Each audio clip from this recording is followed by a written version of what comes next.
Welcome to another edition of the 2014 NAIA Weekly Football Update. I'm your host, Alan Grossbach, alongside Chad Waller, coming to you from the NAIA headquarters in downtown Kansas City, Missouri, home of the Kansas City Royals, who qualified for the playoffs for the first time in 29 years. It's great to see baseball fever in Kansas City. Now, today we'll take a look at the top games from the past week, as well as highlight some key matchups to look forward to this weekend in NAIA football. You know, Chad, we open the show as we do each week, and that's by taking a look back at last week's NAIA football game of the week, and it was a good one between number 4 Faulkner and number 17 Lindsey Wilson. You know, last week when we were previewing the show, we spent a lot of time talking about the passing attacks of both teams, but one could argue that it was the ground game of Faulkner that led to the 28-21 win for the Eagles. Now, senior quarterback Terrell Robinson once again impressed with a team-high 256 yards passing and 118 yards rushing, but who I would almost pick as the impact player of the game was freshman running back Joe Jones. He tallied 104 yards, and accounted for 3 of Faulkner's 4 touchdowns. With the help of the Faulkner Sports Information Office, we were able to catch up with Coach Boren and Jones after the game. It was an outstanding effort. It was a great football game between two really good top 20 teams. Very hard-nosed, but very proud of our team. You know, we had a lot of things go against us early, made some mistakes early, but our defense played really well. Our offense played well when it needed to. It's probably our first complete team effort in about 4 weeks now, something we're really proud of. I knew we had to come out and execute everything. I knew we had to come out and run the ball. So that's what I had to do. I was line. Give all the credit to them. 1, 2, 3. They played very well and just ran. It was a great game. They gave us a fight. And of course, a big thank you to Doug Amos and Ryan Bartels for getting those interviews for us. Now defensively, Hoskins led the charge for Faulkner, tying 11 tackles, including 2 tackles for a loss and a forced fumble. As a unit, the Eagles defense held Lindsey Wilson to a season-low 281 yards of total offense, including only 165 yards passing, which in total was 168 yards below their season average entering the game for Lindsey Wilson. The road doesn't get any easier for Faulkner as they travel to number 6 Georgetown on Saturday.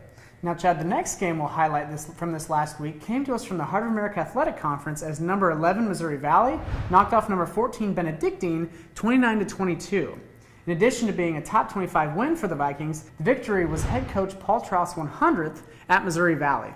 We caught up with Trough to talk about the milestone. No, I guess I really wasn't completely aware of that until afterwards, and they told me. I mean, it's just, you know, I think like the players and the rest of the coaches, I mean, we're going to prepare and try to get ready to go each week.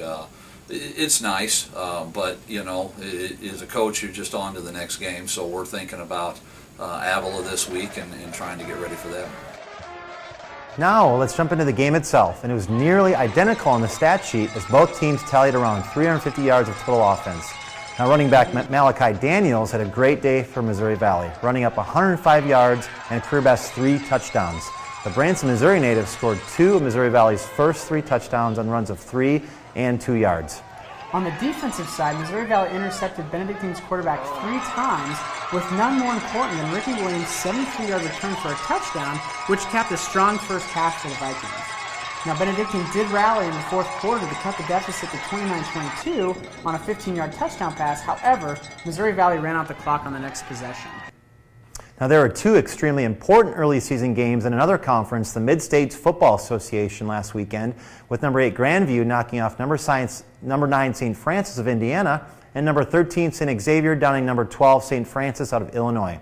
Now the defense shined in the Vikings' 21-9 win, holding the St. Francis Cougars to only 63 rushing yards and forcing 3 turnovers. Quarterback Derek Fulton for Grandview threw for 173 yards and a touchdown, while running back Charles Badgett ran for 88 yards and a score. This win for Grandview was a nice rebound after their first loss of the year last weekend when they were ranked number 1. Now, St. Xavier, they used 21 second-half points to claim a 28-13 homecoming victory against St. Francis, Illinois. Sophomore quarterback Josh Rode had an up-and-down game. He threw for 232 yards and 2 touchdowns. However, he was also intercepted 4 times. For the Fighting Saints, junior quarterback Trace Walness rushed for 158 yards on 25 carries, also threw for 90 yards before leaving the game early in the fourth quarter. Great performance by him. Now this win is the 6th consecutive for St. Xavier as they improved to 14-1 all-time in the season series. Now the 3rd regular season edition of the NAIA Football Coaches Top 25 poll was released earlier this week, and Morningside hung in there at number 1 for the 2nd straight poll. The top 8 teams also held their positions from last week, while there was considerable movement throughout the rest of the top 25. Now, Robert Morris's 7-spot jump to number 12 highlighted the positive movement within the poll. This is the highest ranking for the Eagles in program history, who look to improve to 5-0 this coming Saturday at number 19 Marion. Number 24 Mid-American Nazarene and number 25 Evangel were the two newcomers in this edition. Both teams were ranked at some point last season. Now let's turn our attention to the upcoming week, where we had 4 top 25 matchups that were featured in the NAIA Football Game of the Week Facebook fan vote. And those games were number 25 Evangel and number 21 Benedictine, number 4 Faulkner, number 6 Georgetown, number 19 Marion at number 12 Robert Morris, and number 10 St. Xavier at number 8 Grandview. And now for the second week in a row, the game of the week will come out of the Mid-South Conference, as the game between number 4 Faulkner and number 6 Georgetown ran away with the poll. Now this is another Mid-South Conference crossover contest, so it doesn't have direct impact on automatic berths out of the Mid-South Conference to the 2014 NAIA Football Championship Series, but still an important game nonetheless. Saturday will be the third all-time meeting between the two sides, and the series is currently tied at 1-1. Faulkner won the 2013 meeting 55-31, and that was due in large part to the play of quarterback Josh Hollingsworth. The then senior threw for 503 yards and 4 touchdowns against the Tigers, and it was a marquee win that really vaulted the Eagles back into the national landscape and into the top 25, eventually leading to a playoff berth for that squad.